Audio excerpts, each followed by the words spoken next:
Hola chicos, vamos a darle continuidad a la temática que estábamos viendo la semana anterior.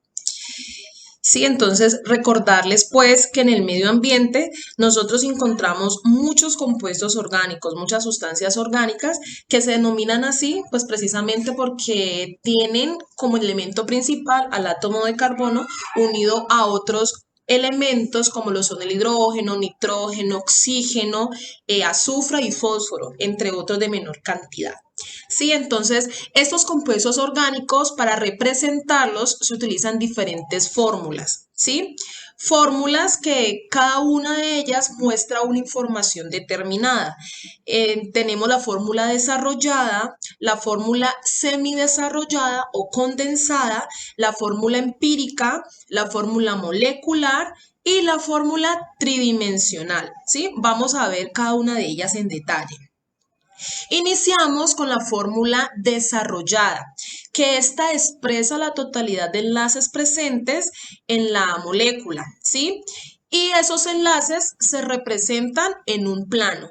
Entonces, aquí encontramos la fórmula desarrollada de un elemento, perdón, de un compuesto químico llamado etano, que se encuentra en la naturaleza en forma gaseosa y es un excelente combustible.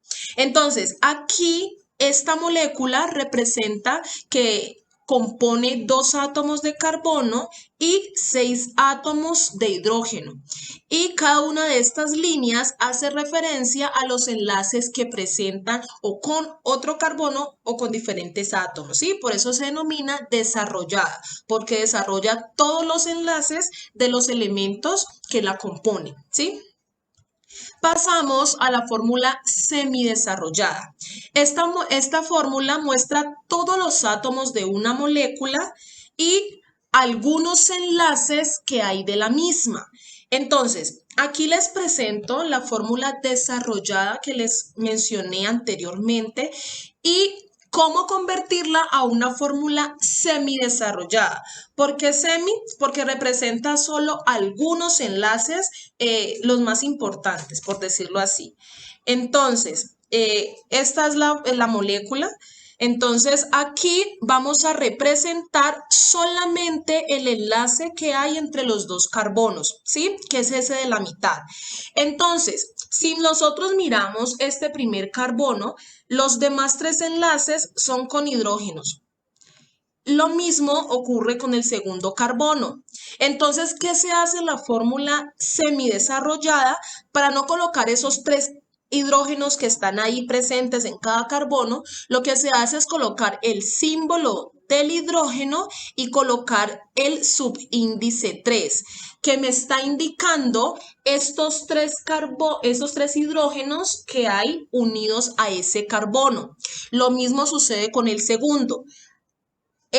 Uno de los enlaces lo presenta con el carbono, pero los otros 3 los presenta con hidrógeno. Entonces se le coloca el símbolo del hidrógeno y el subíndice 3 que indica que hay 3 átomos más unidos a ese carbono. ¿Listo? Esta es la semidesarrollada. Pasamos a la fórmula empírica y esta fórmula se dice que es la más sencilla para una molécula o un compuesto químico, ya que indica los elementos que están presentes y la proporción mínima en números enteros entre sus átomos. Entonces, aquí les he colocado el ejemplo de la molécula de la glucosa. Esta molécula está compuesta por 6 átomos de carbono, 12 de hidrógeno y 6 de oxígeno, ¿sí? Esos son los átomos totales que componen a una molécula de glucosa.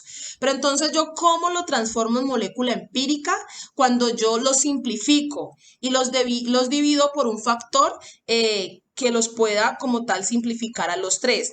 Y en este caso tenemos 6, aquí hay 12 y aquí hay otros 6. Y si miramos un factor común que los pueda simplificar, sería el 6, ¿sí? Porque 6 dividido entre 6 me da 1, 12 dividido entre 6 me da 2 y 6 dividido entre 6 me da 1. Por tanto, la fórmula empírica de esta molécula sería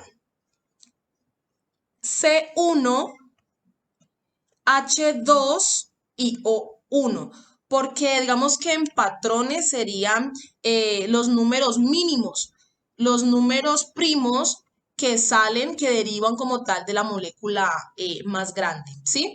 Entonces, como el 1 en química es igual que en matemáticas, que es, por decirlo así, invisible, entonces no se pone. Se supone que está ahí, pero no se pone.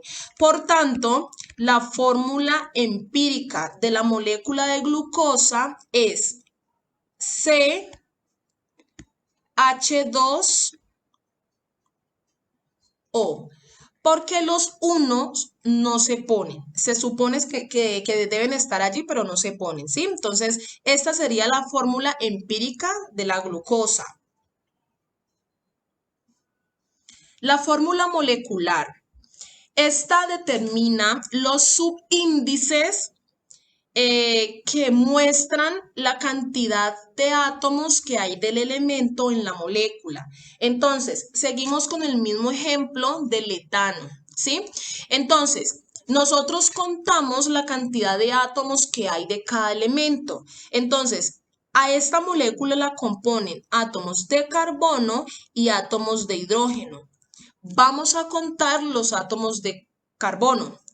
Y hay dos, uno por aquí y otro por acá. Hay dos átomos de carbono y si contamos los de hidrógeno, aquí hay 1, 2, 3, 4, 5 y 6. Hay 6 átomos de hidrógeno. Por tanto, la fórmula molecular del etano sería C2H6.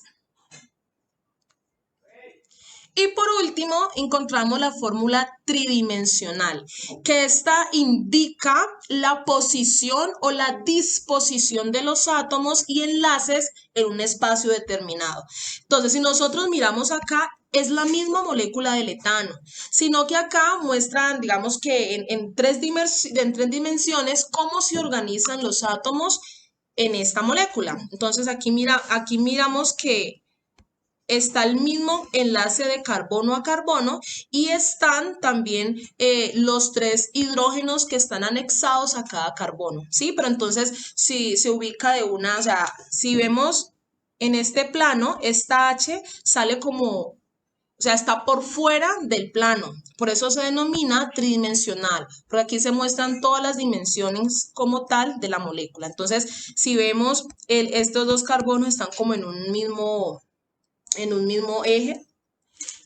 Este hidrógeno está como hacia adentro y este de acá está como hacia el lado de acá, está hacia afuera. Entonces muestra la organización espacial de estos átomos que componen a esta molécula del etano. Ok, eso fue todo. Espero haya quedado claro.